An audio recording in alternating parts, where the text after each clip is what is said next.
Assalamualaikum warahmatullahi wabarakatuh. Kembali lagi di channel Berita Mistis. Untuk kisah kali ini masih melanjutkan dari kisah yang sebelumnya, sebuah kisah dari tulisannya Ina Asmalik. Dan sebelum kita lanjut ke ceritanya, tekan dulu tombol like video ini dan jangan lupa tekan juga tombol subscribe channel ini. Nyalakan juga lonceng notifikasinya agar tidak ketinggalan cerita-cerita lainnya dari channel ini. Dan buat teman-teman yang pengen membaca langsung ceritanya, nanti silakan saja kunjungi linknya yang nanti akan saya sertakan di kolom deskripsi. Dan seperti apa untuk lanjutan dari kisah ini, langsung saja kita masuk ke ceritanya.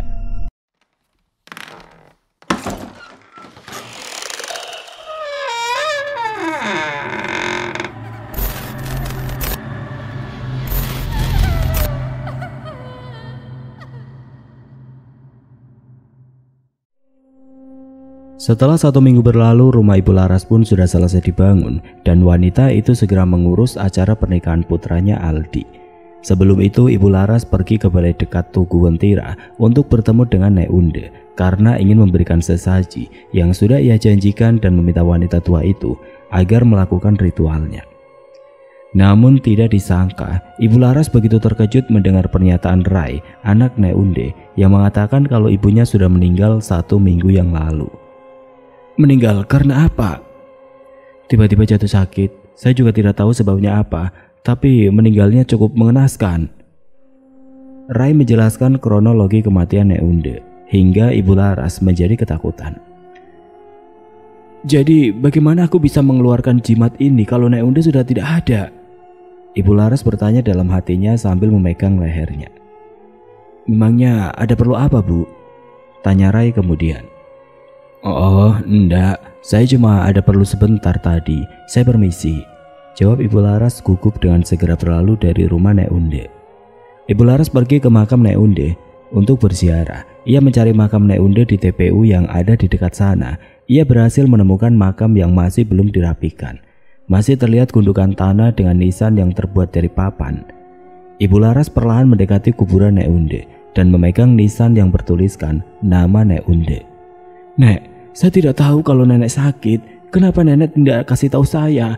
Jadi bagaimana dengan nasib saya nanti? Karena jimat ini masih tertanam dalam tubuhku. Ibu Laras khawatir kalau suatu saat akan ada malapetaka yang menimpa dirinya. Wanita itu masih memegangi bagian tenggorokannya. Raut wajahnya kebingungan. Harus melakukan apa dan ia harus belajar ritual sendiri untuk memberikan sesaji kepada bangsa Wentira. Angin berhembus kencang meskipun matahari sedang terik. Kepulan asap tiba-tiba keluar dari kuburan Nek Unde, membuat Ibu Laras beringsut mundur menjauh dari makam. Ah! Teriak Ibu Laras seperti ada yang mencekiknya. Dan benar saja, bayangan itu semakin terlihat mencekik dirinya. Sosok iblis yang juga mencekik Nek Unde kala itu. Kau tidak akan bisa melepas jimat itu kecuali kau mati. Lakukan sesaji itu dan jangan pernah kau lupakan perjanjian dari bangsa kami jika kau tidak mau mati sekarang. Terdengar suara parau iblis Amodeus jelas di telinga Ibu Laras yang membuat dirinya terpekik tertahan dan hampir kehabisan nafas karena dicekik. Asmodeus terus mencekik Ibu Laras hingga wanita tua itu hampir kehabisan nafas. Iya, saya tidak akan melepaskan jimat ini. Ucap Ibu Laras berusaha berbicara meskipun sulit. Barulah iblis itu melepaskan cengkeraman tangannya dari leher Ibu Laras. Nafas Ibu Laras ternganga. Ia tampak ketakutan melihat iblis Amodeus itu begitu mengerikan.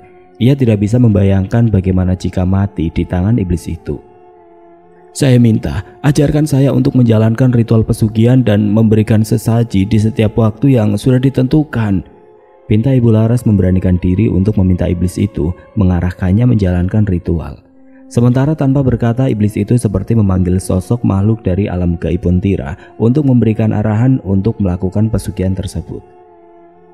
Tidak lama kemudian muncul sosok wanita yang wajahnya tampak menyeramkan. Dia adalah Dewi Ether. Ia yang akan mengarahkan Ibu Laras melakukan ritual pesugihan sampai ia dapat melakukannya sendiri. Wajah Ibu Laras mendadak tegang dan menelan ludahnya. Ibu Laras pun mau tidak mau harus berhadapan dengan makhluk-makhluk aneh yang begitu menyeramkan. Ibu Laras pergi bersama dengan Dewi Ether ke tempat di mana saat itu Ibu Laras menjalani ritualnya dengan Nek Unde. yaitu di balai yang seperti rumah kecil di sebelah Tugu Wentira. "Letakkan sesajimu dan ikuti aku." Ibu Laras segera menyiapkan sesaji, membakar dupa dan segera duduk berhadapan dengan Dewi Ether dan menirukan mantra dan bacaan yang diucapkan sosok wanita dari alam Wentira itu. Sementara itu sambil membacakan sesaji, Ibu Laras tidak pernah berhenti memandangi wajah Dewi Ether yang begitu menyeramkan. Tubuhnya yang besar 2 kali lipat dari tubuh Ibu Laras, kulitnya kuning kemasan tetapi bersisik yang membuat Ibu Laras bergidik ngeri saat melihat ke arahnya. Apalagi kalau matanya sudah terbuka dan bola matanya memancarkan cahaya kemerahan, seolah membuat selembar nyawa Ibu Laras seakan sudah di ujung tanduk. "Sudah selesai, dan biarkan saja sesaji itu ada di sini," ucap Dewi Ether yang membuat Ibu Laras membuyarkan lamunannya. Oh ya, Dewi, apakah bisa saya menjalankan ritual dan sesembahan ini di rumah pribadi saya, supaya saya tidak lagi datang ke sini, agar tidak ada juga yang mencurigai? Di kampung saya warga selalu ingin tahu semua, ungkap Ibu Laras pada Dewi Ether. "Siapkan saja ruangan khusus untuk kau menjalankan ritual. Jangan biarkan ada satu orang pun yang mengetahui ritualmu. Hanya kau sendiri saja yang mengetahui pesugihan ini," ucap Dewi Ether. Ibu Laras mengangguk.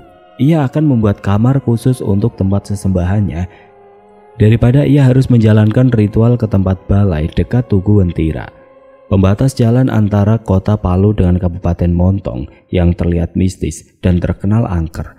Tidak sedikit kecelakaan yang terjadi dan menghilang masuk ke alam gaib, bila mana melewati jalur lintas Sulawesi tersebut tidak mentaati peraturan yang ada. Ibu Laras segera pulang setelah ia mendapatkan arahan untuk membuat sesaji ritual. Selanjutnya sendiri, di rumahnya, Ibu Laras juga harus segera menikahkan putranya agar terus mendapatkan sesembahan saat menjalani ritual. Sementara itu di kampung tiba-tiba digegerkan sebuah kabar. Ibu Tuti, salah satu tetangga Ibu Laras, yang sedang mengandung janin yang usia kandungannya sudah berjalan 5 bulan. Tetapi bayi dalam kandungan itu mendadak menghilang begitu saja. Sementara tidak terjadi keguguran dan tanpa ada sakit yang dialami oleh Ibu Tuti. Para warga berdatangan ke rumah Ibu Tuti untuk menanyakan kondisinya. Ibu yang berusia 30 tahun itu rumahnya bersebelahan dengan Ibu Laras. Sementara itu, saat Ibu Laras baru saja pulang dari tempat ritual, ia melihat rumah Ibu Tuti sudah dikerumuni banyak orang. "Kok pada berkumpul di sini? Memangnya ada apa?" tanya Ibu Laras kemudian. "Ini loh Bu Laras, saya kehilangan janin saya yang hampir 5 bulan. Kehilangan? Maksudnya keguguran?" Ibu Tuti menggelengkan kepalanya. "Bukan Bu, tapi hilang mendadak kempes perut saya. Saya juga tidak keguguran sebab tidak ada darah yang keluar dari jalan lahir saya. Bahkan saya tidak merasakan sakit apapun." Ibu Laras terdiam. Terbilang sangat aneh kalau usia kandungan bisa menghilang di usia yang sudah memasuki masa trimester 2 hingga menjadi perbincangan orang satu desa. "Biasanya kalau janin hilang begitu saja tanpa terasa apa-apa dan tidak keguguran, janinnya itu seperti diambil oleh jin," sahut ibunya Dina. "Ih, takut saya," ucap ibunya Ani yang duduk bersebelahan dengan Ibu Tuti. Mendengar mereka membicarakan soal jin, Ibu Laras terdiam dan tidak lagi berkata-kata, bahkan dirinya menjadi terlihat gelisah. "Iya, coba saja. Kalian pikir aneh ndak tuh? Mau kemana juga itu bayi kalau bukan diambil makhluk halus? Biasanya bayi yang diambil itu untuk dijadikan tumbal atau dipindahkan ke rahim seseorang yang mandul dan dia melakukan perbuatan pesugihan agar bisa punya anak, atau bisa jadi tumbal pesugihan lainnya," ucap Ibu Dina yang membuat semua yang ada di rumah Ibu Tuti menyimak semua perkataannya. Begitu juga Ibu Laras yang masih tampak gelisah. "Ah, mana ada di sini yang melakukan pesugihan?" celetuk ibunya Ani. "Ya, kalau di sini sampai ketahuan ada yang melakukan pesugihan, kan nantinya bakalan kita arak dan kita kubur hidup-hidup," sahut Ibu Tuti yang membuat Ibu Laras semakin tidak nyaman. Ya sudah semuanya, aku pamit ke rumah dulu ya, soalnya mau ngurus undangan pernikahan untuk acara nikahannya Aldi nanti." Ibu Laras segera berpamitan pada ibu-ibu lainnya yang masih asik berbicara itu. "Oh, ada acara Maparola juga di rumahnya Ibu Laras?" tanya Ibu Tuti. Maparola adalah acara adat ngunduh mantu di suku Bugis. Iya, saya mau undang kalian semua datang ke acara Maparola anak saya. Nanti datang ya ibu-ibu, jawab Ibu Laras, dan semua ibu-ibu yang ada di rumah Ibu Tuti menyaut dan menganggukkan kepalanya saat Ibu Laras sudah berjalan menuju rumahnya. Ibu Laras itu hebat ya, bisa langsung kayak mendadak begitu. Ada warisan ayahnya di selatan katanya, saut Ibu Tuti. Bu, kenapa seserahanku semua yang mau dikasihkan sama Sarah warnanya kuning kemasan semua sih? Tanya Aldi sambil menggerutu tidak suka. Mulai dari pakaian, alat sholat dan aneka kue lainnya, semua hampir serba berwarna kuning. Iya, ini kan tandanya kita sekarang sudah bergelimang harta, jadinya lebih beragam dengan warna emas, jawab Ibu Laras yang masih melihat-lihat model undangan. Sudah kayak bangsa jin mentira tahu ndak Bu? Celetuk Aldi yang membuat Ibu Laras mendelik ke arah putranya. Kamu tahu bangsa itu, Di? Tanya Ibu Laras kemudian. Siapa yang nggak tahu Bu? Makanya kalau pelaminanku, seserahanku, sampai pakaian adat yang lainnya warnanya kuning, kemasan begitu, seperti makhluk bangsa mentira saja. Iya, kan cuma Maparola di sini. Kalau acara resepsi dan akad kau di rumahnya Sarah, kan warnanya bebas, ucap Ibu Laras mencoba menjelaskan kepada putranya itu. Aldi tidak menghiraukan lagi ucapan ibunya dan masuk ke dalam sebuah kamar yang menjadi pembatas antara ruang keluarga dan dapur. Aldi, jangan pernah masuk ke kamar itu, teriak Ibu Laras membuat putranya menghentikan langkahnya. Memangnya ada apa Bu? Tanya Pak Umar, suaminya yang sedari tadi dia mendengar perdebatan anak dan istrinya. Itu akan jadi kamar pribadiku, jawab Ibu Laras membuat Aldi dan Pak Umar menjadi kebingungan. Kamar pribadi untuk apa maksudnya? Tanya Pak Umar lagi karena ia masih bingung dengan sikap istrinya. Untuk menyimpan emas-emasku begitu. Kan nanti kalau aku punya usaha, harta kita makin banyak. Daripada pakai berangkas, mungkin kamar lebih cocok. Pak Umar dan Aldi anaknya saling bertatapan, mencoba mencerna perkataan Ibu Laras. Aldi langsung mengangkat kedua bahunya dan berlalu pergi ke kamarnya untuk menelpon Sarah, calon istrinya. Pak Umar juga tampak kebingungan dengan harta yang tidak ada habisnya. Tidak mungkin kalau seseorang yang bernama Azel itu memberikan harta yang sangat banyak pada istrinya. Sekaya apa Azel sampai memberikan harta sebanyak itu, dan Ibu Laras hanya beralasan kepada tetangga dan orang lain kalau ia mendapat harta warisan dari kedua orang tuanya.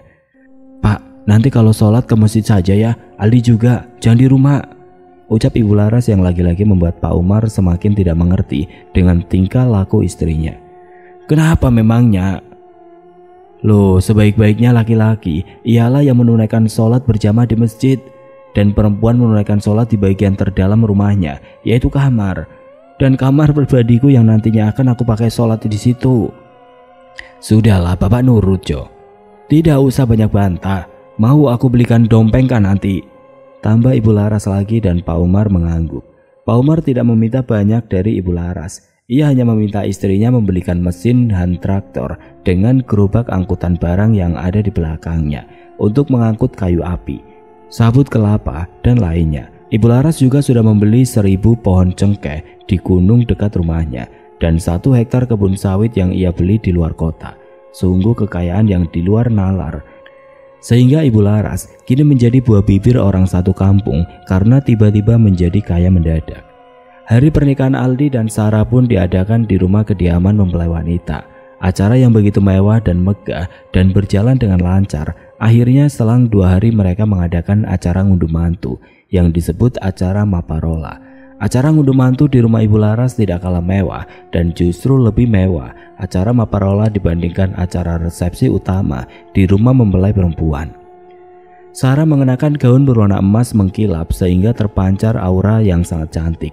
Hampir semua pelaminan, tenda, dan souvenir yang diberikan kepada para tamu itu berwarna kuning keemasan yang membuat semua warga di desa merasa heran.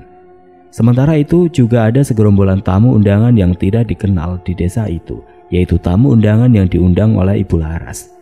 Ibu Laras beralasan kalau tamu undangan itu dari keluarga besarnya di daerah selatan yang menyempatkan hadir ke acara ngunduh mantu putra semata wayangnya. Sebenarnya tamu undangan itu dari alam gaib Wentira. Menggunakan pakaian serba kuning mulai dari laki-laki sampai perempuannya, Ibu Laras memang diharuskan mengundang tamu dari bangsa lain. Aldi dan Pak Umar pun merasa keheranan.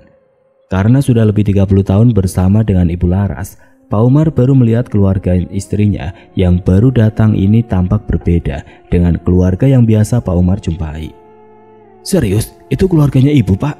tanya Aldi berbisik kepada bapaknya di tenda pelaminan. Pak Umar hanya mengangkat kedua bahunya dan menyambut para tamu yang tidak ia kenal. Semua tamu undangan memperhatikan tamu Ibu Laras yang tampak berbeda.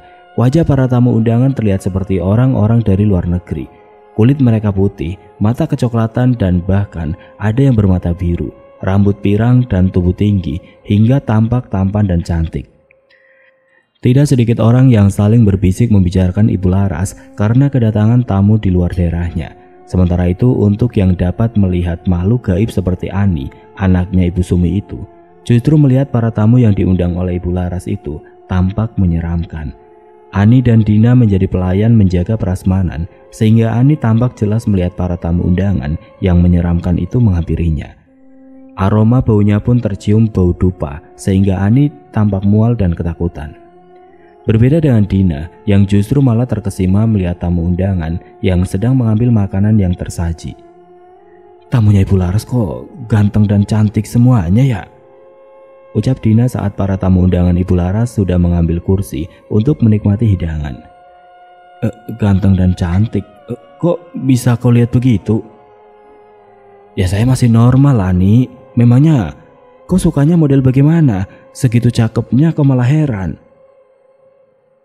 Ani hanya terdiam. Entah mengapa semua orang yang melihat tamu undangan Ibu Laras justru terkesima. Sementara sampai selesai acara, Ani pun pulang dan bercerita pada ibunya yang juga membantu acara Ibu Laras tadi. "Bu, Ibu lihat tamunya Ibu Laras tadi enggak?" "Iya, Ibu lihat. Dari belakang tadi setelah bantu cuci piring, bahkan Ibu sempat berkenalan dengan satu orang pria. Ibu mau deh jodohkan kau sama yang tadi kenalan dengan Ibu," saut Ibu Sumi yang membuat kedua mata Ani membulat. "Ih, tidak mau saya, Bu. Saya tidak mau dijodohkan." "Kenapa tidak mau? Belum juga lihat wajahnya." "Udah mau, Bu. Ani bisa cari pasangan sendiri," saut Ani yang langsung pergi meninggalkan ibunya yang masih mau berbicara dengannya. Di rumah Ibu Laras, Sarah menantu barunya diminta untuk mandi air kembang 7 rupa yang ia sudah sediakan. Ibu Laras mengatakan untuk mengikatkan kesuburan agar Sarah cepat mendapatkan keturunan. Sebenarnya yang diberikan oleh Ibu Laras adalah air mandi agar dirinya bisa cepat mendapatkan tumbal. Namun karena tidak ada yang mengetahuinya dan Sarah pun mempercayai ucapan ibu mertuanya, kemudian menurut untuk mandi air kembang sebelum ia tidur malam itu. Setelah melewati malam panjang, akhirnya Sarah dan Aldi terlelap. Mereka juga lupa membaca doa untuk berhubungan suami istri dan tidak mengambil wudhu sebelum melanjut tidur. Sarah merasa hawa tubuhnya semakin panas dan tidurnya terganggu, hingga akhirnya terbangun dan beranjak ke kamar mandi untuk membasuh tubuhnya.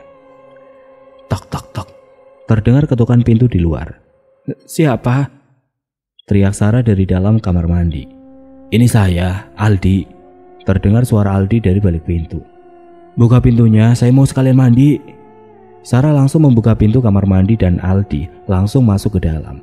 Aldi langsung memeluk Sarah yang tidak menggunakan busana karena sedang membasuh tubuhnya. Aldi pun terus mencumbu dan Sarah pun membalasnya, sehingga mereka akhirnya berhubungan di dalam kamar mandi. Setelah selesai bersenggama, Aldi keluar lebih dulu dan kemudian disusul oleh Sarah. Sementara saat Sarah baru saja masuk ke dalam kamarnya, ia mendapati Aldi sudah tertidur pulas. Sarah pun langsung memeluk suaminya itu dengan erat. "Kamu dari mana?" tanya Aldi saat terbangun kalau dirinya dipeluk oleh Sarah. Loh, kok kamu tanya? Saya dari kamar mandi, terus kamu masuk?" jawab Sarah yang membuat Aldi membuka matanya, kemudian memutar tubuhnya ke arah Sarah yang memeluknya dari belakang sedari tadi. Saya masuk kamar mandi?" tanya Aldi dan Sarah mengangguk. "Saya hanya membuka mata sebentar, melihat kamu tidak ada, terus saya kembali tidur," ucap Aldi yang membuat Sarah terdiam dan berpikir, lantas siapa laki-laki yang bersenggama dengan dirinya barusan? Mengapa bisa sama persis seperti suaminya? Sarah masih terdiam terpaku memikirkan seseorang yang bersenggama dengannya di kamar mandi. Sarah juga tidak berani bicara dengan suaminya kalau ia habis bersenggama dengan laki-laki yang menyerupai wajah suaminya. Sarah terus memeluk Aldi karena ketakutan dan mencoba melupakan hal itu agar ia bisa tidur nyenyak. Keesokan paginya saat adzan subuh berkumandang, Pak Umar dan Aldi langsung melaksanakan sholat di masjid. Kemudian Sarah melaksanakan sholat di kamarnya. Setelah sholat, Sarah pun segera mengaji. Baru saja beberapa ayat Sarah membaca, Ibu Laras mertuanya langsung mengetuk pintu kamarnya dengan begitu keras. Sarah segera membuka pintu kamarnya sedikit, yang hanya memperlihatkan tubuh Sarah tampak sedang berdiri. "Sedang apa kamu?" tanya Ibu Laras seperti seseorang yang ingin menegur Sarah mengaji. "Aku lagi mengaji, Bu." "Duh, kalau lagi mengaji jangan berisik ya, kecilkan sedikit suaranya, Ibu jadi terganggu," gerutu Ibu Laras yang membuat Sarah merasa heran. Biasanya seseorang suka mendengar suara lantunan ayat suci, tetapi kenapa ibu mertuanya malah tidak menyukainya? Sampai Pak Umar dan Aldi datang, Ibu Laras lantas beringsut kembali ke kamar sambil menggaruk daun telinganya. Aldi melihat Ibu Laras dari kamarnya, segera bertanya pada Sarah, "Kenapa sama ibu?" "Dia melarang aku mengaji terlalu kencang, padahal aku mengaji biasa saja kok." Aldi merasa heran, padahal dulu ibunya adalah orang yang sangat suka mengaji. Mereka kemudian berkumpul di meja makan untuk sarapan bersama. Hari ini Ibu Laras yang memasak menu sarapan untuk dimakan bersama. Makanan yang dihidangkan sangat mewah dan terlihat lezat sekali sehingga menggugah selera makan. "Bismillah," Sarah mengucapkan kata basmalah sebelum ia mulai sarapan. Sarah sangat terkejut saat ia melihat makanan di meja makan yang terlihat sangat mewah dan lezat itu berubah menjadi menjijikan. "Astagfirullah," ucap Sarah yang membuat Ibu Laras, Pak Umar dan Aldi langsung menoleh ke arahnya. "Kenapa Sarah?" tanya Ibu Laras dengan mata yang melotot, seakan mencoba memberitahu lewat isyarat untuk tidak mengatakan apapun yang sudah ia lihat. "Tidak, mari makan." Sarah menyendokkan nasi dan memilih makan sayuran, karena makanan yang terlihat seperti daging sapi, daging ayam dan ikan pun seperti terlihat tidak lazim untuk dimakan. Bagaimana bisa ia memakannya? Melihatnya saja rasanya ingin muntah. Daging ayam itu seolah seperti daging bayi yang sedang dipanggang. Daging sapi pun seperti potongan daging manusia. Begitupun dengan yang lainnya. Dengan tubuh gemetar, Sarah berusaha kuat melihat hidangan di meja makan bersama dengan suami dan mertuanya. "Kok kamu udah makan daging sih?" tanya Aldi yang kemudian menyuapkan daging itu ke mulutnya dan mengunyahnya, membuat Sarah merasa mual. Sarah menelan ludahnya dan menggelengkan kepalanya. Aku bosan, dari kemarin pesta hanya makan daging," kilas Sarah yang membuat Aldi tidak merasa heran. Tatapan Ibu Laras sesekali melirik ke arah Sarah yang membuat dirinya menjadi ketakutan. Tidak kuat menahannya, dari tadi Sarah pun akhirnya segera berlari ke wastafel dan memuntahkan makanannya. Aldi segera berlari menyusul Sarah, istrinya itu, dan memijat bagian belakang lehernya. "Kamu kenapa?" "Mungkin cuma masuk angin," jawab Sarah dan langsung meninggalkan sarapannya, kemudian berjalan menuju kamarnya. "Istrimu kenapa, Aldi?" "Masuk angin katanya." "Ibu sudah buatin sarapan yang enak, kok malah tidak dimakan sih? Makannya malah cuma sama capcay saja." "Bosan kali Bu, makan daging terus waktu di pesta." "Biar saja dia makan banyak sayur, makan yang sehat supaya juga cepat subur dan segera punya anak."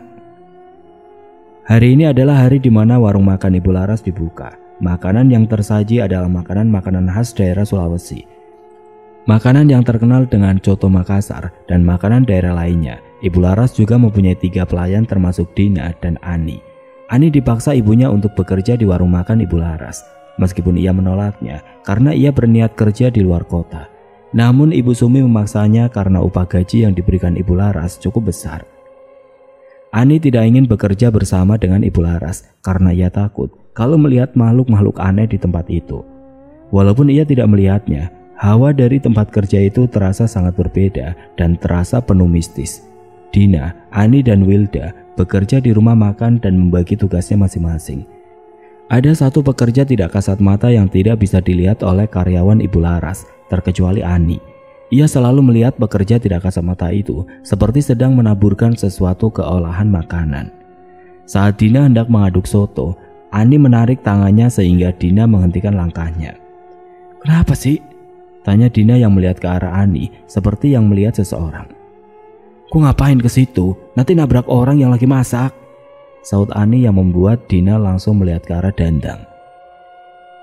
"Ani, kita itu kerja cuma bertiga. Saya yang siapkan makanan, kau yang jadi pelayan dan Wilda bagian bersih-bersih.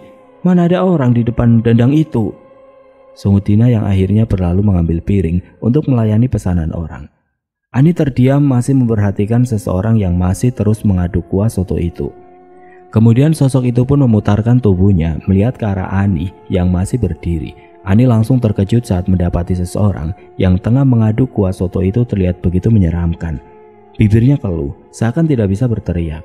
Ia hanya terus berlari sampai menabrak Wilda yang sedang membawa kain pel.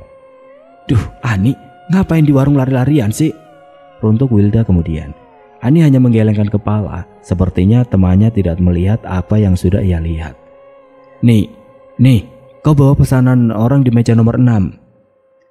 Ani langsung mengambil pesanan yang sudah disediakan Dina di atas nampan.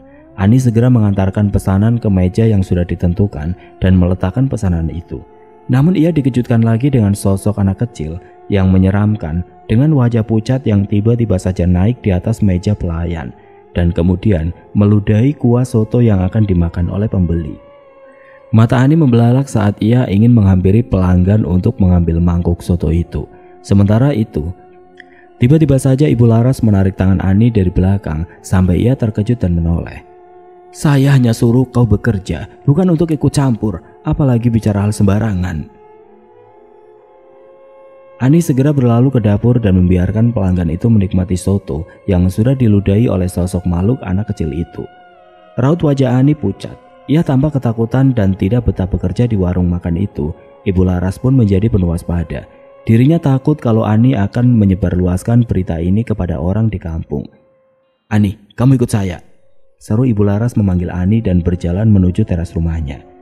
Tidak menjawab, Ani hanya membuntuti kemana Ibu Laras pergi dengan tampak perasaannya yang berkecamuk.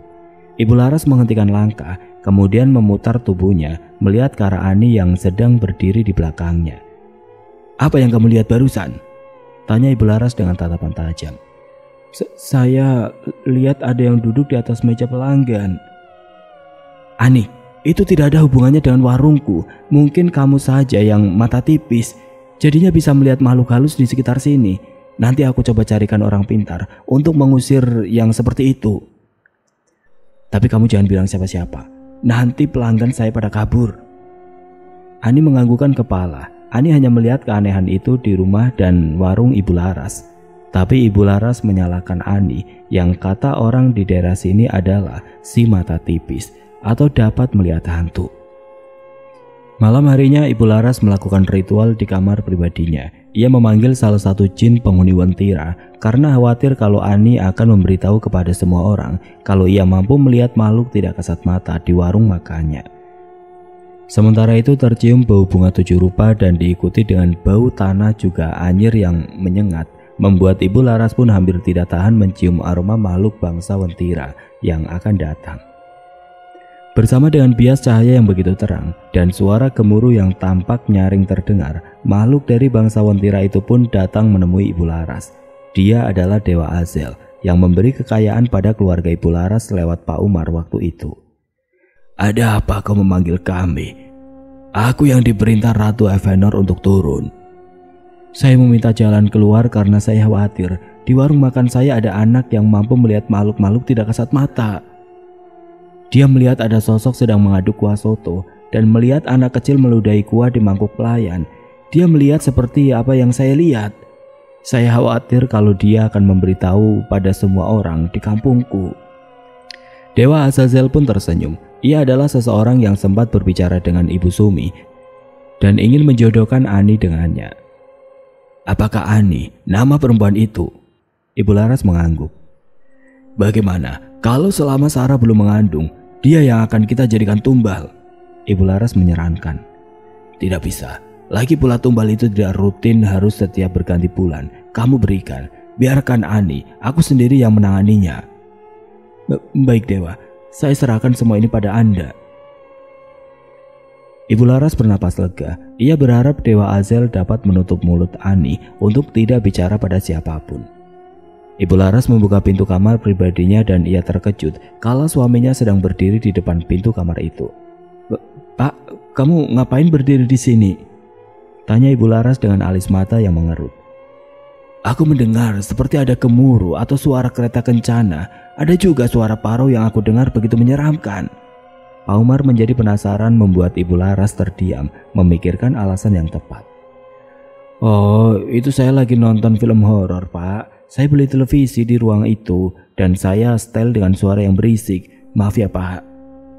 "Kapan kamu beli televisi lagi?" "Tadi, udahlah, Pak." "Gak apa, kita mau beli televisi sebanyak apapun di rumah ini. Uang kita kan masih banyak." "Terus bagaimana dompet kamu? Sudah bisa dipakai?" tanya Ibu Laras untuk mengalihkan pembicaraan. Sudah ada yang sewa dipakai untuk angkut sabut kelapa." "Kamu mau usaha apa lagi? Saya punya saran, kita jual pakaian keliling, Pak. Nanti saya beli mobil terus kamu yang nyetir dan saya temani kamu jualan supaya kita dapat tumbal." Ucap Ibu Laras keceplosan. "Tumbal? Salah, maksudnya tumbal pembeli gitu, Pak. Supaya banyak yang beli kalau kita jualannya keliling." Dalih Ibu Laras lagi dan sambil mengaruk-garuk kepalanya. Pak Umar hanya mengangguk. Ia hanya bisa menuruti apa kata istrinya karena sekarang ini Ibu Laras seperti memiliki kuasa karena mempunyai uang yang begitu banyak. Di waktu tengah malam, Ani terbangun dari tidurnya. Ia meraba ponselnya yang ia letakkan di kasur. Kemudian ia tekan tombol untuk menyalakan layar ponselnya. Matanya menyipit melihat jam yang sudah pukul 2 pagi. Ani beranjak dari kasur untuk mengambil air minum, kemudian berjalan ke arah pintu sambil mengikat rambutnya yang panjang. Pintu pun terbuka, namun Ani dikejutkan dengan adanya pria tampan di hadapannya. Ani mengucek matanya berkali-kali dan membuka matanya lebar-lebar karena takut salah lihat. Ani mencubit tangannya sendiri karena ia takut kalau ini hanyalah mimpi. "Au!" Ani merasa sakit. Tidak, ini bukan mimpi. Tapi kenapa ada sosok pria berdiri di hadapannya? Siapa itu? Dan masuk dari mana dia? Batin Ani bertanya sendiri. "Siapa kamu?" tanya Ani kemudian. Pria itu tidak menjawab, justru semakin melangkah ke arahnya. Ani beringsut mundur sehingga pria itu masuk ke dalam kamar Ani. Brak! Pintu terkunci membuat Ani melonjak kaget dan segera melewati pria itu untuk membuka pintu kamarnya kembali. Terkunci, batin Ani, dan kemudian ia memutarkan tubuhnya melihat ke arah pria aneh itu yang tengah menatapnya. "Aku adalah Azel, pria yang dipanggil oleh ibumu kala itu. Ibumu mengatakan ia ingin menjodohkanmu denganku," ucap Dewa Azel yang membuat Ani terbelalak. "Tidak, saya tidak mau. Saya yakin kau laki-laki tidak benar. Kenapa kau masuk ke rumah jam begini dan kenapa?" Sebelum Ani meneruskan bicaranya, ia malah berpikir kalau Azel adalah makhluk halus. "Kau pasti bukan manusia, kan?" tunjuk Ani ke arah Dewa Azel yang tersenyum melihat Ani dari tadi. "Pilihanmu ada dua, Ani. Kau selamat dan menikah denganku, atau kau mati," ancam Dewa Azel yang membuat Ani menjadi ketakutan. Tubuhnya gemeteran. Ia berteriak memanggil sang ibu, namun seakan suaranya senyap dan Ibu Sumi tidak bisa mendengar suara teriakan Ani. "Kau hanya perlu menjawab, karena kalau kau berteriak seperti itu, ibumu tidak akan pernah bisa mendengarnya." "Kau pasti makhluk aneh yang ada di rumah Ibu Laras, kan? Wujudmu pasti tidak tampan tapi hancur. Maka dari itu, menikahlah denganku. Kalau tidak, kau akan mati karena kau sudah ikut campur urusan Ibu Laras," ancam Dewa Azel kembali. Ani menggelengkan kepalanya. Ia membaca ayat-ayat pendek di dalam hatinya yang membuat Dewa Azel justru tertawa seakan menantang Ani. "Mau kau baca 30 juz ayat Al-Quran? Tidak akan pernah membuatku takut. Saya sudah hatam berkali-kali, bahkan saya hafal seluruh isinya." Ani menelan ludahnya dan tampak tegang. Keringat pun mengucur membasahi tubuhnya. Ani terus berpegangan pada gagang pintu dan berusaha membukanya.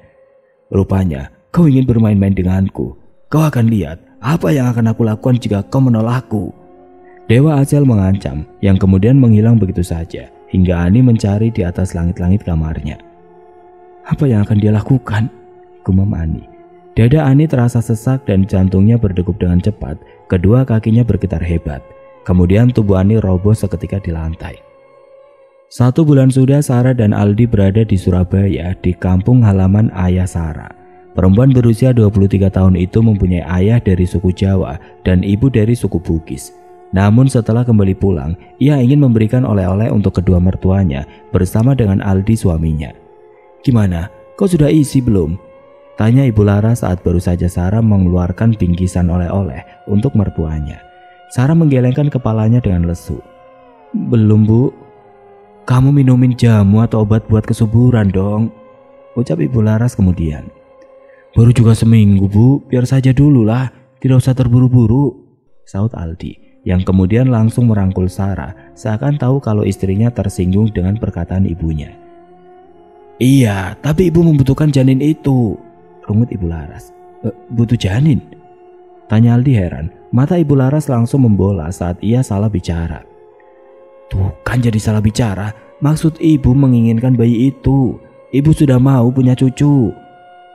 Sarah dan Aldi saling bertatapan dan kemudian tersenyum. Ibu Laras tampak gelisah saat Sarah tidak kunjung hamil. Pikirannya telah melambung jauh. Ia menjadi gelisah. Bagaimana jika Sarah mandul dan itu akan menjadi malapetaka bagi dirinya.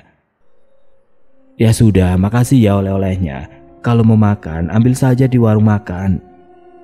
Sementara karena mengingat kejadian waktu sarapan di rumah mertuanya, Sarah menolak untuk makan. "Maaf Bu, saya mau langsung pulang soalnya mau bagikan oleh-oleh lainnya sama sepupu," ucap Sarah kemudian. Aldi hanya menuruti apa kata istrinya dan berlalu pergi ke rumah Sarah.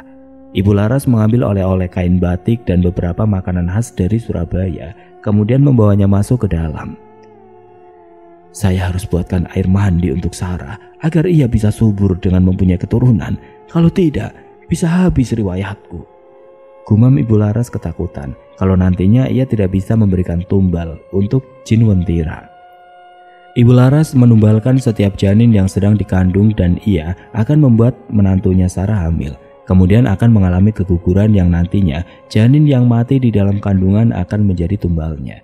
Tidak lama kemudian Ibu Laras mencoba mengontrol warung makannya. Ia langsung melihat ke arah Ani saat ia sedang memberikan pesanan orang di meja makan. Ani juga menoleh sedikit ke arah Ibu Laras dan membuang mukanya kembali. Kemudian terus berjalan menuju dapur dan membantu Wilda untuk mencuci piring. Ani terus saja melihat makhluk-makhluk aneh yang ada di warung makan Ibu Laras. Sementara Ani memilih diam karena takut kalau ia akan didatangi kembali oleh sosok makhluk yang menemuinya 1 bulan yang lalu. Sepertinya Ani sudah mendapat teguran karena hari demi hari aku perhatikan tidak menampakkan ketakutannya saat bekerja. Baguslah. Ibu Laras kedatangan pelanggan yang sepertinya tengah berbadan 2 karena perutnya lumayan membesar. Pelanggan itu langsung duduk dan Ani langsung memberikan daftar menu yang sudah dilaminating itu dengan secari kertas dan pulpen untuk menulis pesanannya. Ibu Laras tampak tergiur melihat ibu-ibu yang sedang hamil itu. Ia segera menghampiri ibu hamil itu untuk sekedar berbasa-basi. "Sendirian saja Bu, padahal lagi hamil loh," sapa Ibu Laras kepada ibu hamil itu. "Iya, suami lagi petik cengkeh di kebun. Saya kepingin makan mie cakalan, jadi mau gak mau kesini sendirian naik motor." Ibu Laras terus bercakap-cakap sampai akhirnya pesanan ibu hamil itu datang juga. Ibu Laras mendapatkan informasi tempat tinggal ibu itu tinggal di dusun sebelah. Rumahnya berdekatan dengan Pak Dusun. "Apa sebaiknya ibu ini saya tandai dulu untuk jadi tumbal selama Sarah belum hamil? 4 bulan lagi aku harus memberikan tumbal untuk pesugihanku dan usia kandungan ibu hamil itu sudah masuk 7 bulan. Terbilang besar, tapi tidak apalah daripada tidak ada." Batin Ibu Laras memperhatikan ibu hamil itu yang sedang menikmati hidangannya. Oke teman-teman, sampai di sini dulu ceritanya. Nantikan kelanjutan kisah ini di video berikutnya. Agar tidak ketinggalan, klik tombol subscribe channel ini dan nyalakan lonceng notifikasinya. Wassalamualaikum warahmatullahi wabarakatuh.